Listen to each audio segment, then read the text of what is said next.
আরে না না, গাড়ি আমার এমনিতেই পরিষ্কার আছে। আরে পাগল, তোকে আমি বলতেছি না আমার গাড়ি পরিষ্কার আছে।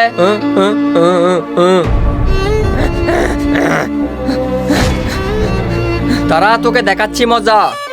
আল্লাহকে ভালোবাসলে লাইক করে সাবস্ক্রাইব করে দিবে। আরে ভিখারি, তোর এত বড় সাহস আমার গাড়িতে পাথর মারবি? আরে দাঁড়াও ভাই, আমাকে মারবে না, আমি পাগল না। তাহলে তুই আমার গাড়ির সামনে পাগলের অভিনয় করলি কেন? ওইটা আমি তো তোমার জীবন বাঁচানোর জন্য করেছি। জীবন বাঁচানোর? ওরা তোমার গাড়িতে। ভাই তাড়াতাড়ি কর, এসে গেছে। আরে হয়ে গেছে, চল। ব্রেক তো ফেল করে দিছি, এখন ওর অ্যাক্সিডেন্ট হবে। হ্যাঁ এবার কাজ হবে। কি? হ্যাঁ এই জন্যই আমি পাগলের অভিনয় করেছি। শুক্রিয়া বাবা, তোমার জন্য আজকে আমার জীবনটা বেঁচে গেছে।